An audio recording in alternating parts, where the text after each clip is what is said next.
प्यारे बच्चों, आज आप कक्षा 10वीं के 2024 के पूरक में पूछे गए प्रश्न को हम अध्ययन करेंगे। सीधे हम सवाल पर चर्चा करते हैं। आइए, ये 2 नंबर के सवाल है। प्रश्न नंबर दूसरा और तीसरा चौथा प्रश्न हम अध्ययन करेंगे इस वीडियो में। दिया गया वर्ग समीकरण का विभेदक ज्ञात करना है। ये आप प्रश्न आप काफ़ी बार बना चुके होंगे, ये इंपॉर्टेंट प्रश्न है। तो दिया गया समीकरण को आप एक बार लिखेंगे। इससे आप ए बी सी का मान ज्ञात करेंगे, यानी एक्स स्क्वायर का गुणांक क्या है 4, यानी ए का मान 4 होगा। एक्स का गुणांक क्या है -4, ये बी का मान होगा। और सी का मान जो बचा हुआ अचर पद है वो सी का मान होगा, यानी 1। ये आ गया। विभेदक का सूत्र हमें पता है, डी बराबर बी स्क्वायर -4ac। अब इसमें हम कंटिन्यू मान रखेंगे। बी का मान क्या है -4 है, और स्क्वायर का स्क्वायर -4 का 4, ए का मान है 4 है, और सी का मान 1 है, यानी आपस में गुना करना है। डी इज इक्वल टू -4 का स्क्वायर, चाहे यहाँ चिन्ह माइनस हो चाहे प्लस हो, हमेशा पॉजिटिव आएगा उत्तर। वर्ग करने पर हमेशा धनात्मक मान प्राप्त होता है। तो 4 का ही वर्ग कर दीजिए। 4 गुना 4 16, 4 गुना 4 16, 16 में 16 घटाना है, तो हमारे पास उत्तर क्या आ जाएगा 0। ये आपका आंसर होगा। इस तरह से आप बनाइए। नेक्स्ट आगे हम देखते हैं। हमारे पास दूसरा प्रश्न है कि 7, 3, 21 का चतुर्थानुपाती। ये पूरक 2024 में पूछा गया था, ये भी 2 नंबर के लिए।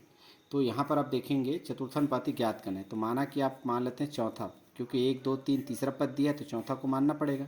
माना कि चतुर्थानुपाती x है, तो अनुपात में लिखेंगे तो क्या होगा 7:3, और ये समानुपात में लिखेंगे 21:x। तो चौथा पद x हो गया। अब 4 पद हो गए, तो अनुपात को हम बटा में लिख सकते हैं, यानी 7/3 लिखेंगे, बराबर समानुपात यानी बराबर का चिन्ह लगाएंगे, और 21:x है, यानी 21/x। अब इसे हम क्या करेंगे, त्रियक गुना करेंगे। 7 का x के साथ 7x होगा, 21 का गुना 3 से 21 गुना 3 ही रहने देते हैं, है ना। x बराबर x का मान ज्ञात करना है, तो 7 का पक्षांतर करेंगे, तो गुना है रिलेशन, तो बटा में आ जाएगा 21 गुना 3/7।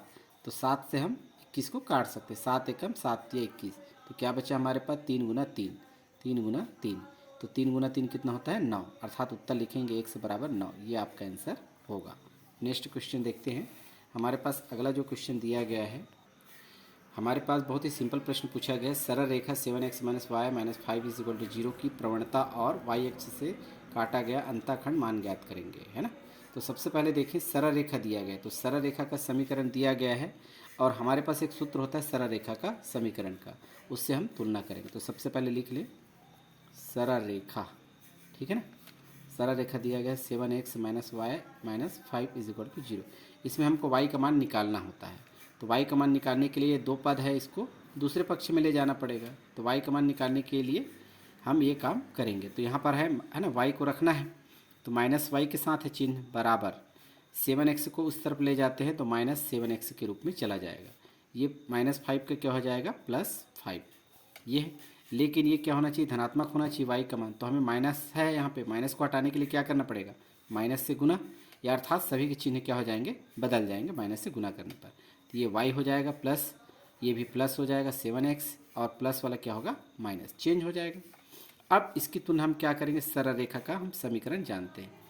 सरल रेखा का समीकरण ये होता है y = mx + c होता है। देख पा रहे होंगे ये ऊपर दिए गए जो समीकरण है इन्हीं के जैसा दिख रहा है। y का y, x का x, c की जगह ये। तो x का जो गुणांक है m है, यही क्या चीज़ है, प्रवणता है या ढाल है, और c क्या चीज़ है, अंतःखंड है। तो दोनों की तुलना करेंगे। तो x का गुणांक m, तो x का गुणांक क्या है 7, अर्थात यहाँ पर m का मान अर्थात प्रवणता का मान क्या हो जाएगा 7 होगा। c क्या कहलाता है, अंतःखंड, तो c का मान क्या होगा चिन्ह के साथ, है ना, -5। तो इस तरह से हम बता सकते हैं। m की जगह आप लिख दीजिए यहाँ पर प्रवणता, और c की जगह लिख सकते हैं अंतःखंड। इस तरह से हम 3 क्वेश्चन हम आसानी से बना सकते हैं। बहुत ही इंपॉर्टेंट क्वेश्चन है, इसे आप ज़रूर ट्राई कीजिए। धन्यवाद।